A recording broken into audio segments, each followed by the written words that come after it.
ఇంకా ఎంతసేపురా? పెద్దవాళ్ళు ఎప్పుడు ఇంతే, కొంచెం ఆలస్యంగానే వస్తారు. కోట వస్తాడంటావా? వస్తారక్క. ఏంట్రా తమ్ముడు అక్కడే వచ్చాడు? చచ్చా తమ్ముడు, డాక్టర్ ఏంట్రా? ఆపరేషన్ అక్క, నేను వెళ్ళి కొంచెం అడ్జస్ట్ చేసి రమ్మన్నారు. సారీ సార్, మిమ్మల్ని కాదు సార్. అక్క కొట్టించానంటనా? నువ్వు చేసేదేంట్రా నీ మొహం? అక్కో, మా ఏరియా మంకళమ్మ వేడుకలో నేనక్క మిమిక్రీ. డాక్టర్ కి మళ్ళీ మాట్లాడి మాయ చేస్తాను, నువ్వేం భయపడకు, మేనేజ్ చేసేద్దాం. ఇప్పుడు మహేష్ బాబులా మాట్లాడమ్మా. ఎవరు కొడితే దిమ్మ తిరిగి మైండ్ బ్లాక్ అవుతావు. ఇది రేడియో కాదు, TV. Welcome mister Bhargav. Hello sir. Mister Bhargav, your speech was wonderful in the conference. Thank you. ఎవరికి మీరు ఇంటర్వ్యూ ఇవ్వలేదు. ఎక్స్క్లూజివ్ గా మా ఛానల్ కి ఇంటర్వ్యూ ఇవ్వడానికి ఒప్పుకున్నందుకు we are very privileged. It's my pleasure. It's us. మీరు మా ఛానల్ కి ఎలా యాక్సెప్ట్ చేశారు ఇది సార్? అంతకు మించి ఈ ఇంటర్వ్యూ కోసం ఇవి నన్ను అప్రోచ్ అయిన విధానం నాకు బాగా నచ్చింది.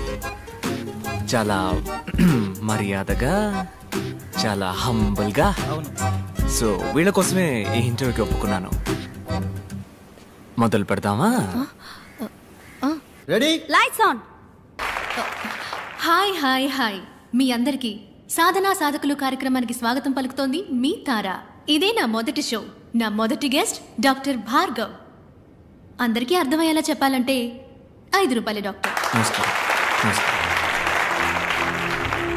ఈ 5 రూపాయల ఫీజు అనేది మీకు కామెడీగా అనిపించట్లేదా? ఒక సగటు ఇండియన్ యొక్క మంత్లీ ఇన్కమ్ 1570 రూపాయలు, అంటే రోజుకి 50 రూపాయలు అన్నమాట. దానికి సంబంధించినంత వరకు 5 రూపాయలు పెద్ద అమౌంటే. డాక్టర్ భార్గవ్, ప్రభుత్వ ఆసుపత్రుల పట్ల ప్రజలు ఆకర్షితులవ్వడానికి మీ దగ్గర ఏమైనా ప్రణాళిక ఉందా?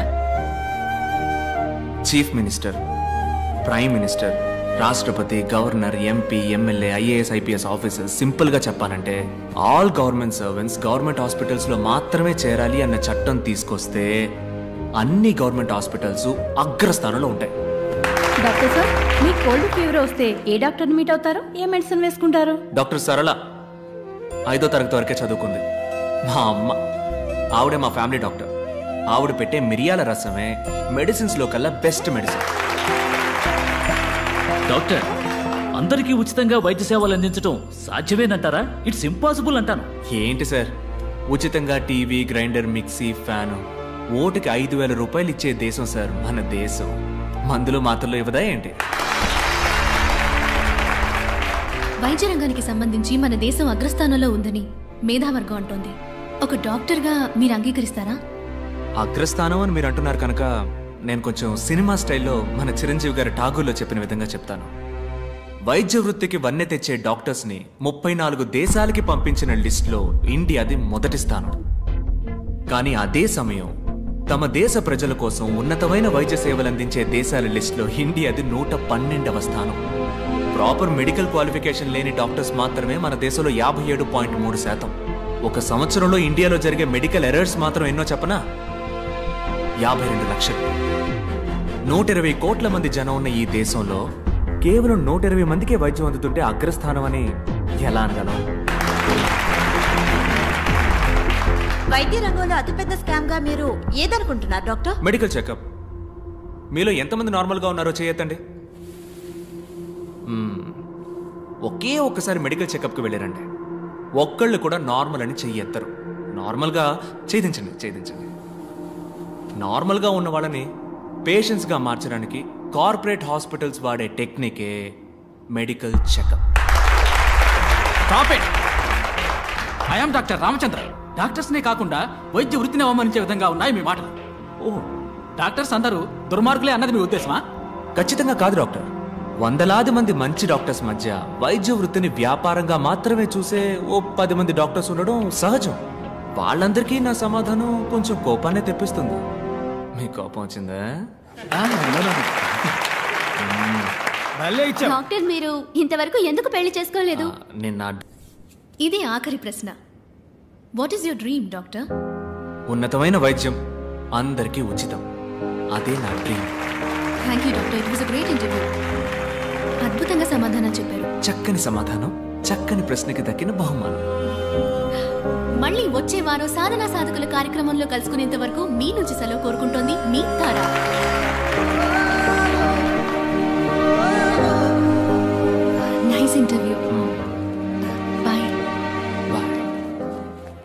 ఓయ్ తమ్ముడు, నీతో కొంచెం మాట్లాడాలి రా. క్లినిక్ లో నా కోసం వెయిట్ చేస్తుంటారు, నేను పోతా. రోజ్ మిల్క్ కొనిస్తారా? రోజ్ మిల్కా? తమ్మి రెడీ రెడీ అమ్మా రెడీ. అంబులెన్స్ డ్రైవర్ ని ప్రగతి నగర్ లో వేసేద్దాం. ఏజెంట్ ని వాళ్ళ ఇంట్లో వేసేయటమే సేఫ్. హెచ్ఆర్ ని హాస్పిటల్ వేసేద్దాం. డాక్టర్ ని జాగింగ్ చేసేటప్పుడు ప్యాకింగ్. 4 గొర్రెలు దడ్డికి వచ్చేస్తాయి. చాప్సా, కైమానా లేక సుకామా నువ్వే డిసైడ్ చేయాలమ్మా. ఇలాంటి ఇది చాలా కష్టమైన పనే. మనుషులు చంపడం మహా ఈజీ. ఇలా కిడ్నాప్ చేసిన వ్యక్తుల్ని గుట్టుగా దాచి అందరికీ క్యూరియాసిటీని కలిగించి మీడియా వాళ్ళకు కూడా బుర్ర వేడెక్కించి కాస్త మనసు పెట్టి చూస్తే డైరెక్టర్ శంకర్ పిక్చర్ స్టైల్లోనే ఉంది. ఇలా తప్పు చేసిన వాళ్ళందరినీ వెతికి వలేసి పట్టుకోవడం అనేది. చంపడమే కానీ స్టైలు. ఈ కిడ్నాప్ ఏంటి కొత్తగా? కిడ్నాప్ అయిన వాళ్ళందరూ హాస్పిటల్కి సంబంధించిన వాళ్ళు మాత్రమే అయి ఉండటం ఏంటిది? నా మటుకు ఈ సస్పెన్స్ మాత్రం తట్టుకోలేదు. ప్లీజ్ ఓపెన్ చేయి.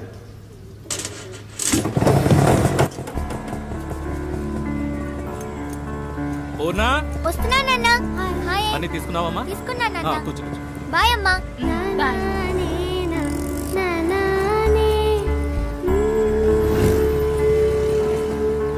బాయ్ నాన్న. సారీ మర్చిపోయినా. సూపర్ బోని అవుతుంది. స్కూల్ ఏదో టూరు తీసుకుపోతున్నారు మీ అమ్మందే. అమ్మందా? స్కూల్లో తీసుకెళ్తున్నానని అన్నాను గాని నేను వెళ్తున్నానన్నానా? 700 రూపాయలని చెప్పారు ఒక్క రోజుకి. వేస్ట్ నాన్న. ఇంట్లో ఉండి అమ్మతో టీవీ సీరియల్ చూసినా, మేడపైన ఉన్న భాను తమ్ముడితో జాలీగా ఆడుకున్నా టైం పాస్ అవుతుంది నాన్న. నన్ను చదివించడానికి నువ్వెంతో కష్టపడుతున్నావు. అందులో ఈ ఖర్చు ఎందుకు చెప్పు నాన్న? అయ్యో పెద్ద మనిషి. ఇందా ఈ 200 రూపాయలు టీచర్కి ఇచ్చి టూర్కి వెళ్లే లిస్ట్ లో పేరు ఇవ్వు. ప్లీజ్ వద్దు నాన్న. తీసుకోమ్మా. రాత్రంతా బండి తోలితే 500తో తెల్లారి నీ కళ్ళ ముందు ఉంటాను. బాయ్ అమ్మా. మా మంచి నాన్న. బాయ్.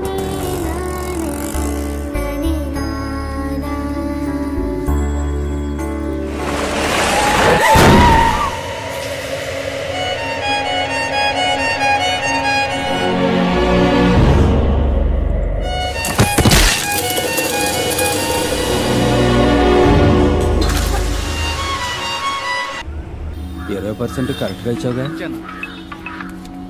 చెప్పరా గణేష్ అన్న, 12 ఏళ్ళు, స్కూల్ పిల్ల, లారీ కింద పడి స్కల్ ఇంజరీ. ఏ ఆసుపత్రికి తెమ్మంటావు? నువ్వు ప్రభాస్ ఆసుపత్రికి తీసుకురా. అలాగే పోతాన్నా. తల ఆడకుండా పట్టుకున్నా.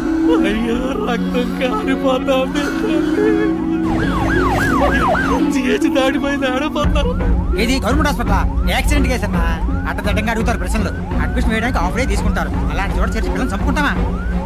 పక్కనే ఓ ప్రైవేట్ హాస్పిటల్ ఉంది. బిడ్డను చేర్చినంటే ట్రీట్మెంట్ మొదలెడతారు. ఏ సమస్య రాదు. చెప్పనా? ఎక్కడున్నారా అన్న? వస్తున్నా అన్న. 2 నిమిషాలు అక్కడ ఉంటా అన్న. వద్దు, ఇక్కడ రావద్దు. 10% 15% బేరాలు మాట్లాడుతున్నారు. యూనివర్సల్ 25% పలేటీలు. యూటర్న్ కొట్టు 5 కిలోమీటర్లు 10 నిమిషాలు వచ్చేయచ్చు. 10 నిమిషాల వరకు పార్టీ తట్టుకుంటుందా? తట్టుకుంటది. ప్రాణాలతో తీసుకురా. బాడీగా తెచ్చేవంటే 10 పైసలు కూడా ముట్టదు. అదేం లేదన్నా, వచ్చేస్తాను ఉండు. ఓకే గణేష్, ఇప్పిస్తాను లేవయ్యా. Head injury trauma case.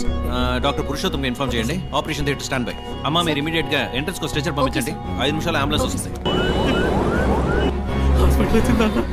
ఇంకా వచ్చామన్నా, పక్కకు వచ్చాం.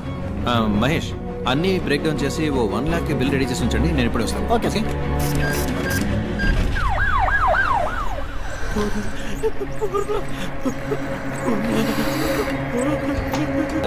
ట్రామా కేసులో మన హాస్పిటల్ నెంబర్ 1, 95% సక్సెస్ రేట్.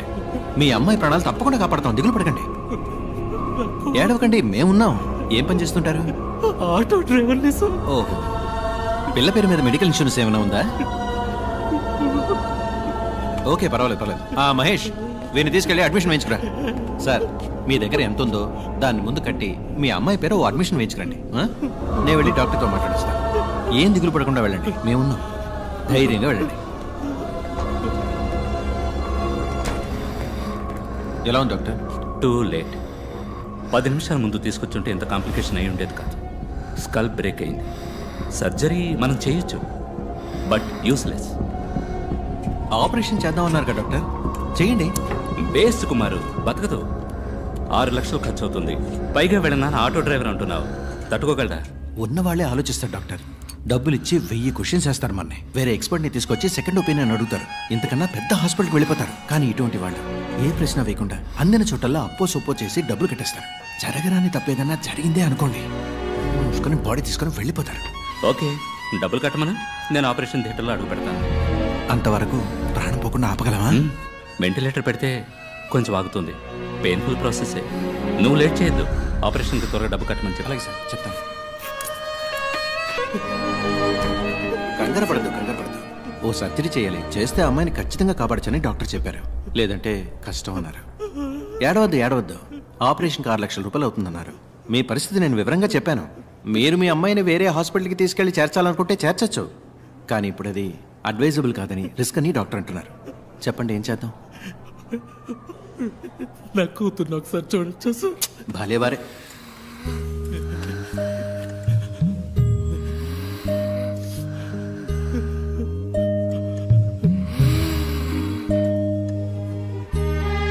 తొందరగా డబ్బు రెడీ చేయండి. వెంటనే ఆపరేషన్ మొదలుపెట్టండి. మీరేం భయపడకండి, మేము ఉన్నాం. తెలుసు మీరు కడతారని నాకు తెలుసు. పాపని ఆపరేషన్ థియేటర్కి తీసుకెళ్లారు. ఏం దిగులు పడకండి, మేము ఉన్నాం. బాడీకి స్టిచెస్ వేసి ఇచ్చేయండి. పిల్ల పేరెంట్స్తో నేను మాట్లాడతాను.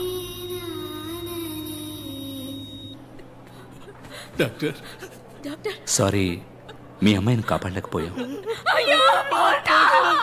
మేము ఎంతగానో ప్రయత్నించాం. మీ అమ్మాయికి విల్ పవర్ తక్కువ. I'm extremely sorry. Kumar, please. Okay sir. అమ్మా, ఇక్కడ ఏడవకూడదమ్మా. ఏడవాలంటే బయటకు వెళ్ళాడమ్మా. బిడ్డ చచ్చిపోయిందయ్యా. చెప్పండి అయ్యా, ఏడకుండా.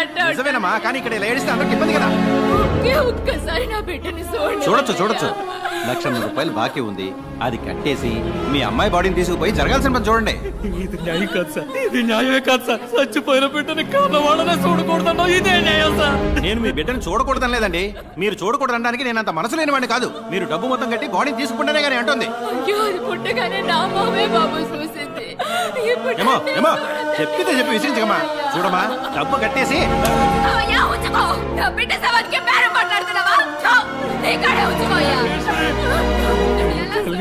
తట్టుకోలేకపోయింది. నా బిడ్డ పట్టాలి ఒక్కసారి చూడండి. మిగతా డబ్బు తప్పకుండా తెచ్చుకెళ్తాను.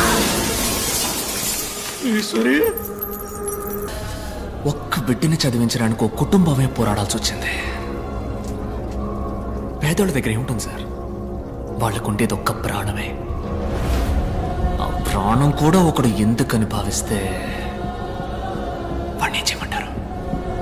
బై ఎనీ ఛాన్స్ ఆ నలుగురు ఇప్పుడు ప్రాణాలతో ఇంకా బతుకున్నారా? 10 నిమిషాల్లో ఆ పిల్లని ఒక సరైన హాస్పిటల్కి తీసుకెళ్ళుంటే, 10 నిమిషాల్లో ఆ పిల్లకి సరైన ట్రీట్మెంట్ ఇచ్చుంటే ఆ పిల్ల చనిపోయేది కాదు సార్. సార్, ఆయన్ని 3 రోజుల పాటు ఓ ఇనుప పెట్టెలో పెట్టి సగటు మనిషికి అవసరమయ్యే ఆక్సిజన్ లెవెల్లో మరీ సగానికన్నా తక్కువగా అందేలా డివైస్ సెట్ చేశారు సార్. 3 రోజులుగా ఆయన సఫకేట్ అయ్యి లంగ్స్ ఎఫెక్ట్ అయ్యి చనిపోయాడు సార్. డాక్టర్ టర్మ్స్ లో చెప్పాలంటే బాగున్న మనిషికి వెంటిలేటర్ పడి ఉండొచ్చు సార్. 10 నిమిషాలు. అదే సో యువర్ మిషన్ అకంప్లీష్డ్. ఇప్పుడు నేను కష్టపడి పట్టుకున్నట్టుగా అందరూ చెప్పుకుంటున్నారు. నేను అనుకోవడం వల్ల నువ్వు ఇక్కడ లేవు. నువ్వు తలుచుకోవడం వల్లే నువ్వు ఇక్కడ ఉన్నావు. నువ్వే ఓ క్లూ అందించి మాకు దొరికి ఇదంతా దేనికి? ఈ కథంతా నాకు చెప్పడానికా? Wow, brilliant sir. Thank you. నా వల్ల చెడ్డవాళ్ళు చాలా మంది బాధపడ్డారు. కానీ మొదటిసారి నా వల్ల ఒక మంచివాడికి బాధ కలిగింది. అందుకే నేను ఇలా నలుగురు ముందు బయటపడాల్సి వచ్చింది. యాజ్ యూజువల్ అర్థం కాల.